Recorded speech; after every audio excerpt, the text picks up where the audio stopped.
There are a number of things we can do to take care of our environment, like reduce backyard burning. We'll find out more about that later. Good day, I'm Theodore Henry. Welcome to Jamaica Magazine. Also in the program, some of the strategies the government has employed to ensure that our environmental management practices are sustainable. All this and more after the news.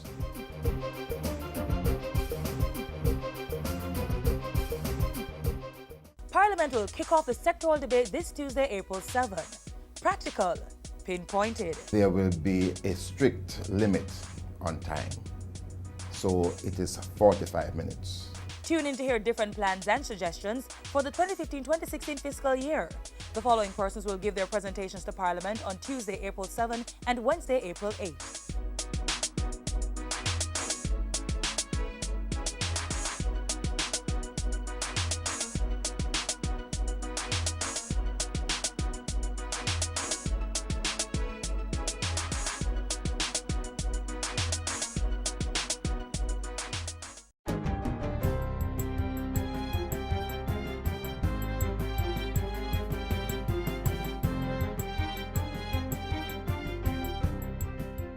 Good day, I'm Andrea Chizom and this is your JIS News for Wednesday, April 1. Property owners have until the end of April to pay their property tax for the 2015-2016 fiscal year or face a 10% penalty. Property tax payments became due on April 1 and amounts to be paid remain the same as last year as there has been no increase. Tax Administration Jamaica says property owners also have the option of making payments in half-yearly installments on April 1 and October 1 or in quarterly installments on April 1, July 1, October 1 and January 1. Payments can be made online via the recently upgraded TAJ tax portal using any major credit card. The public also has the option of paying at any of the 29 tax offices across the island.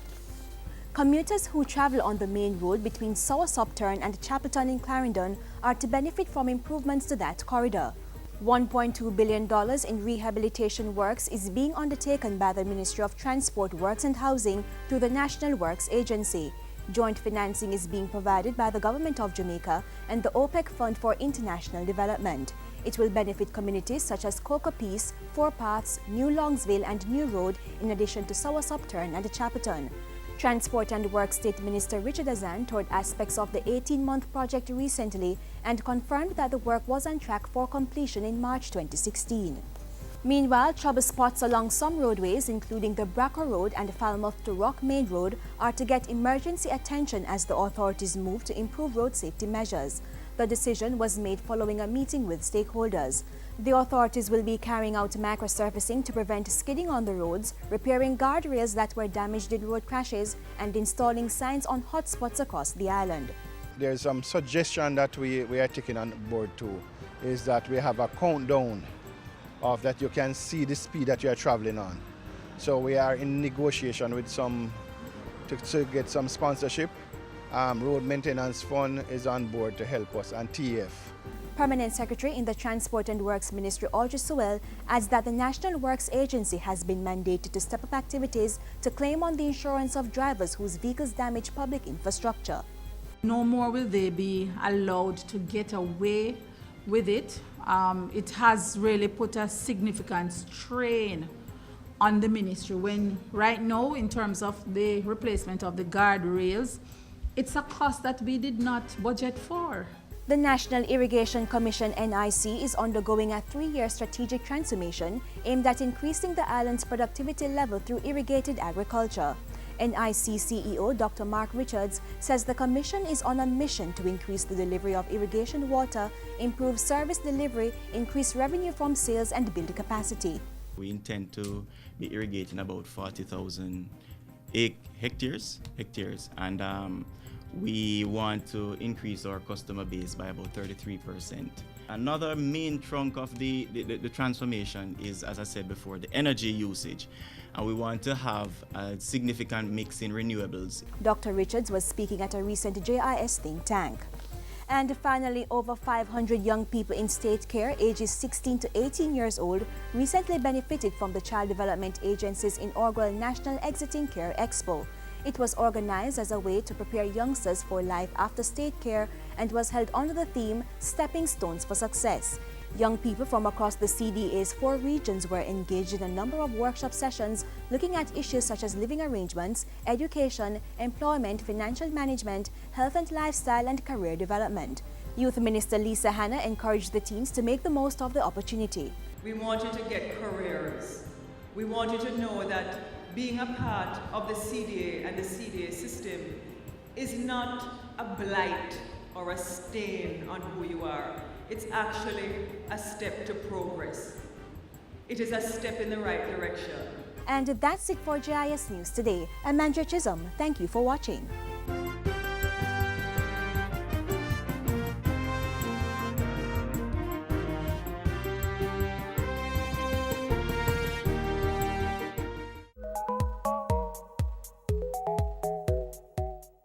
Did you know climate change is decreasing the quality and quantity of water? Climate change is expected to affect all aspects of food security, especially in the tropical region of which we are a part.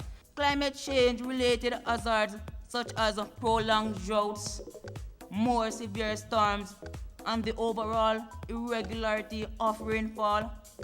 These climatic stressors have resulted a reduction of water in our rivers and watersheds. Youth, we are depending on you to spread the message of climate change and its impacts. Be a climate change agent in your home, school, or community. With climate change, we must change. Many of us have seen how disasters negatively impact the environment. This is the reason we always need to be on our P's and Q's when it comes to our environmental management practices. That's where strategic priority number 6 comes into play. Learn more in the upcoming feature.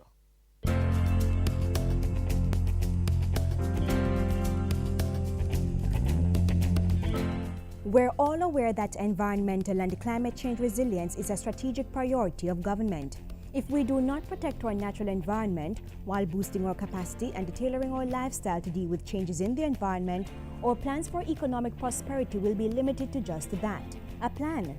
And so the government has been working on a raft of measures to deal with extended changes in weather patterns, or simply put, climate change. It's all being coordinated by the Climate Change Division in the Ministry of Water, Land, Environment and Climate Change.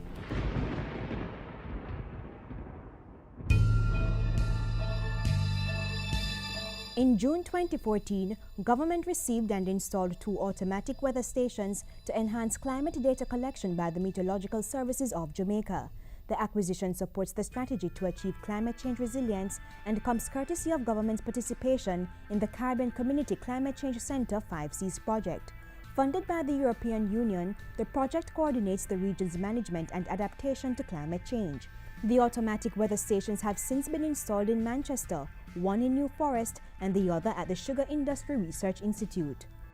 That has improved our capacity to collect climate data electronically. So we minimize the element of human error that sometimes goes along with manually reading, for example, rain gauge and stuff like that. So information can be downloaded from this equipment and then uploaded on computer, at the head office of the Met Services of Jamaica. There's another component to the 5Cs project that government is actively pursuing: data storage. By the end of December 2014, Jamaica should benefit from the development of a climate change data node. It is a sort of database of climate information. So we will be developing our capacity to store data electronically, climate change data that is. And this we are getting help to do from this project. It involves us acquiring software, it involves us acquiring licenses, it involves us acquiring additional bandwidth, it involves some level of equipment as well too.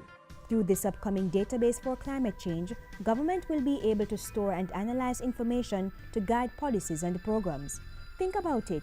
Information on the climate is needed for long-term planning. Based on that data, technocrats can come up with projections over a period of time. So if there's a projection for below average rainfall over the next 10 years, for example, stakeholders can plan to expand water storage facilities. That's one way of being resilient to drought, which is sometimes due to climate change. There's also support to get help, expertise to convert handwritten climate information or data into an electronic format. And already computers have been acquired to facilitate this process, and we anticipate that in short order we'll be having persons employed to actually do the actual work of converting manual or handwritten data into data in electronic format. Under the 5Cs project, government also continues to work on a climate change vulnerability assessment and an adaptation strategy and action plan for the fisheries sector. That is something that we're anticipating we'll get support for, to the tune of just around $150,000 US.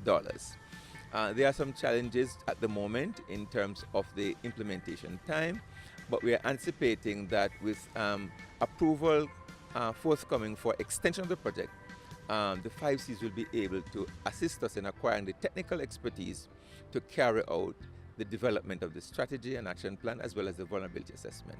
The 5Cs project was originally scheduled to end in December 2014, but discussions are ongoing for it to be extended until June 2015.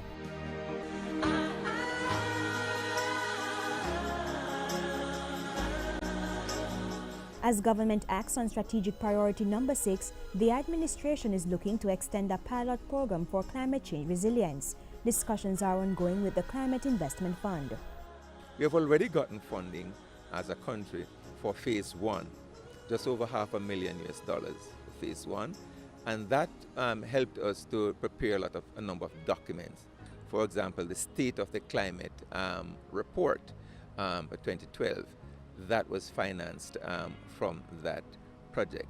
Under Phase 2, which is being discussed with the Inter-American Development Bank, the plan is for Jamaica to integrate climate change considerations into a number of priority sectors, like health, agriculture, and tourism. We need to develop a strategy as to how we can make these sectors more resilient to the impacts of climate change. So this particular project is going to help us to develop sector strategies outlining how and what we need to do to minimize the anticipated impacts, negative impacts of climate change. Let's put it in context. If a beach is being eroded, tourists will no longer have an area of white sand to relax. Added to that, the infrastructure of a hotel might be threatened. But if various stakeholders take beach erosion into account while carrying out different activities, it will help to minimize the impact of climate change. The government of Jamaica, implementing feasible plans to adapt to climate change, achieving strategic priority number 6, environmental and climate change resilience.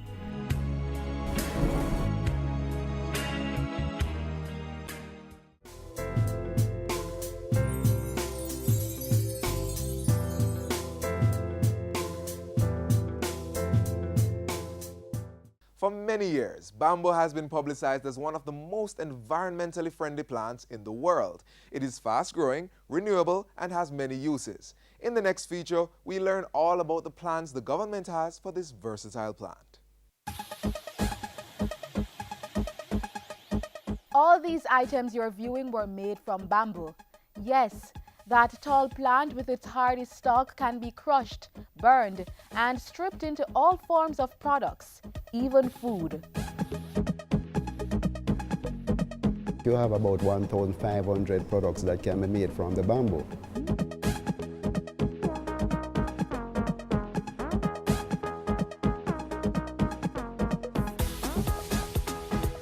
The bamboo industry is big business globally. The plant, which is grown wild locally, is farmed and nurtured in many countries by companies that manufacture bamboo products such as charcoal.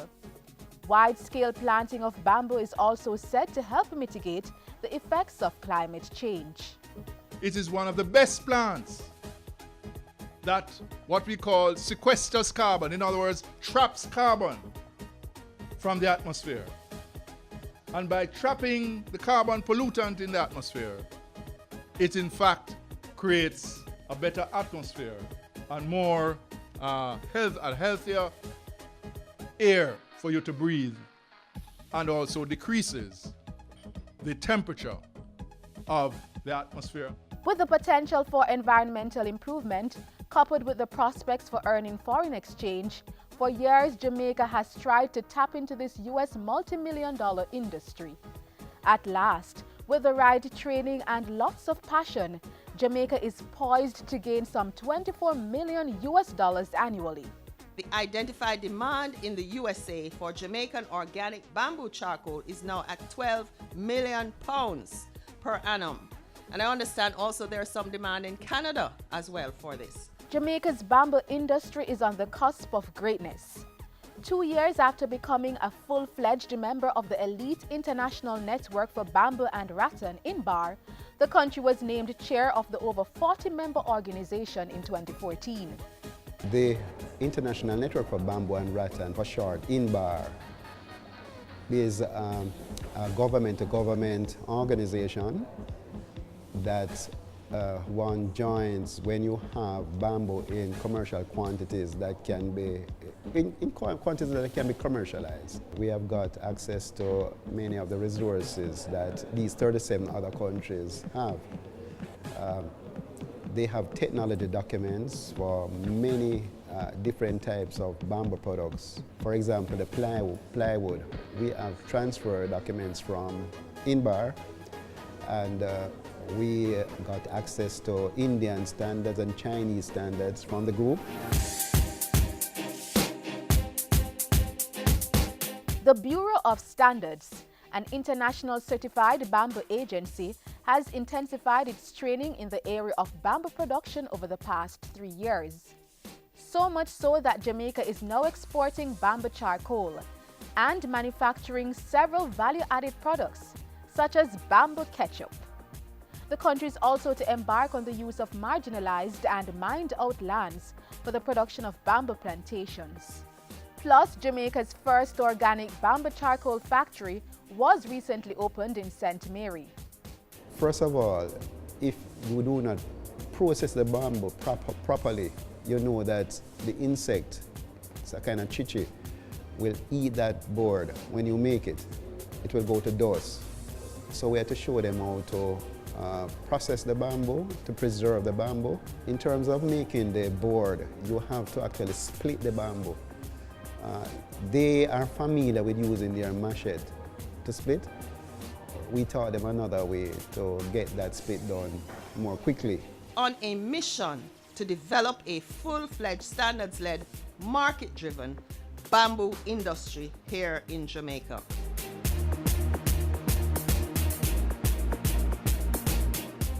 The country has done its research and necessary groundwork. With continued hard work, Jamaica will become a formidable bamboo nation.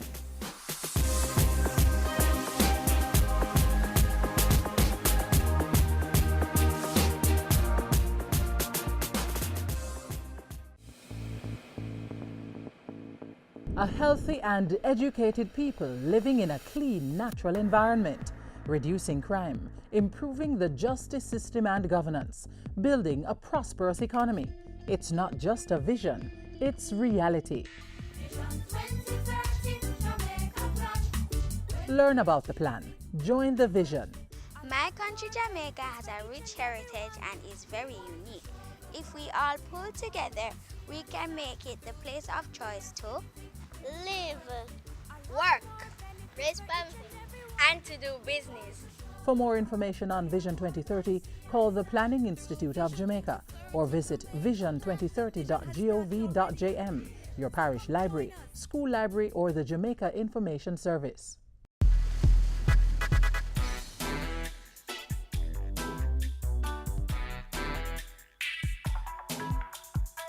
We get most of our annual rainfall during the May to June and October to November months.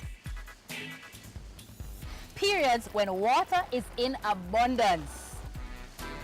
But at other times, agriculture faces seasonal but extensive drought. Farmers like Mr. Campbell, who know the horror of drought, reach for solutions. And a good one is to store excess water from the rainy months for the dry season. Harvesting water requires some investment. These include putting in catchment tanks or ponds.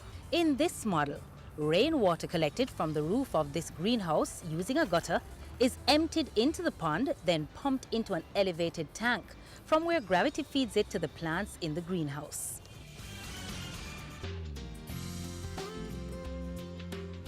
Tyrone, who farms in a hilly area, collects the rainfall from the roof of his house into a tank built of stone and concrete. He then pipes the water into his field, where he irrigates using the drip system. Agricultural experts will tell you the size of the water harvester you choose to put in will depend on your preference and budget. In the end, you'd surely be saving on the cost of water and meet the important objective of improved production by reducing the impact of drought. The dry mulching technique has been proved effective in managing drought risks. It's a kind of farming that helps retain soil water in the ground. Farmers who plant crops with higher levels of tolerance to heat are better able to deal with heat-related constraints during drought. Research and breeding of drought-tolerant crops has therefore been an area of focus in the Ministry of Agriculture. Farmers being provided with drought-tolerant crops are able to build a resilient system that gives enhanced crop yields under high temperatures. This is where we have to leave you for now. Remember, disasters do happen. Be prepared. Until next time, take care.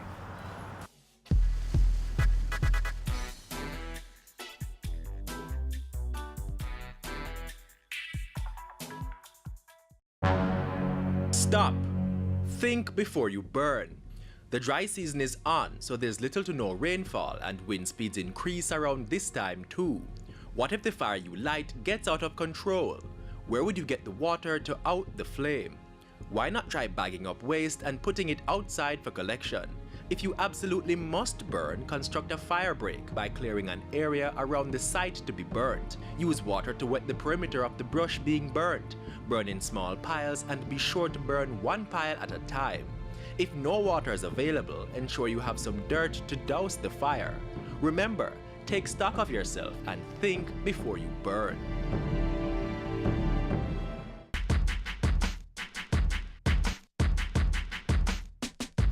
Many persons practice backyard burning, but we need to be very cautious of this practice as it releases a number of hazardous pollutants that can contribute to health problems that may affect the entire community.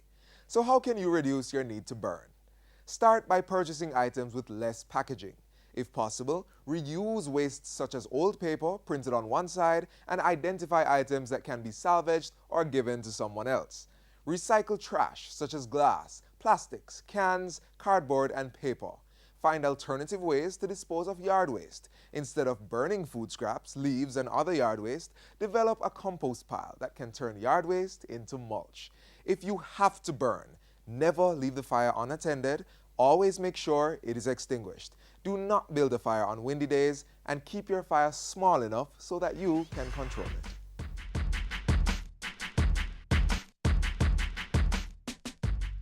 So now you know what to do and what not to do when practicing backyard burning. But many times our personal cleanup activities can lead to bigger environmental disasters, and that's when we need to call in the fire personnel. Next, we hear from the men and women who are always on the front line tackling disasters such as bushfires. Like their counterparts around the world, Jamaican firefighters are deeply concerned about the prevalence of bushfires. It happens every year, starting suddenly and often without warning, leaving behind sorrow, disappointment, and frustration for the victims. It has also caused extensive damage to Jamaica's landscape, raising trees that protect the soil and help to attract rainfall. In the last 5 years, when we speak of major fires, we have to look at the farming communities in areas like St. Elizabeth, for example. We have major cane fires in areas like Westmoreland. Think hard. Do you really have to burn? If you must, here are a few precautionary measures you can take to avoid the spread of bushfires. Do not use fires to clear land, especially during the dry season. Never light a fire in an open area when it is windy, as sparks may blow about and cause the fire to spread. Smokers must ensure that cigarette butts, matches, and other lighted material are extinguished before leaving the point of disposal. Do not use gasoline or kerosene to start or revive your fire. Keep a shovel and some dirt nearby in case you may need to put out a fire quickly. And if you must burn, remember to construct a fire break. A fire break is usually an area that you would clear of approximately 15 square feet.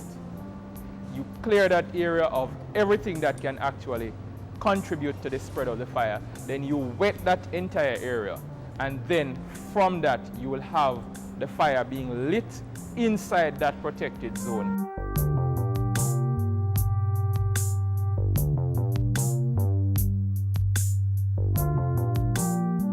Your responsibility to us as citizens and firefighters is once you discover an outbreak of fire, however small, you call the Jamaica Fire Brigade. Our responsibility to you is that we'll respond to this fire as promptly as possible. In doing their duty and asking you to do yours, firefighters are trying to avoid the destruction of valuable crops and plants, the reduction in soil fertility, and most importantly, the loss of human life or a range of health problems that can develop by just inhaling the smoke that rises from these fires. Remember, when you start a fire, it doesn't matter how small or the type of fire, you cannot be sure where this fire will actually lead to. So we always tell persons, think twice before you burn. And if you have to burn, make sure you take all the necessary precautions to ensure that the fire is contained.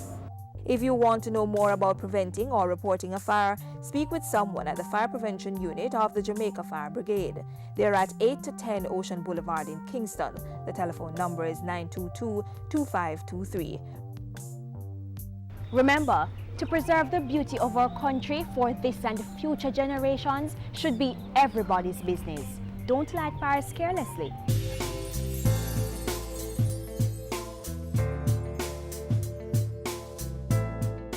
Thank you for joining me for another episode of Jamaica Magazine. Remember to stay in touch through our Facebook and Twitter pages, and our programs are always available for your viewing pleasure on our YouTube channel and the JIS website. The JIS News app is also available for download on your smartphone. I am Theodore Henry. As we close the show today, think about the steps you are taking daily that will make Jamaica the place of choice to live, work, play, and do business.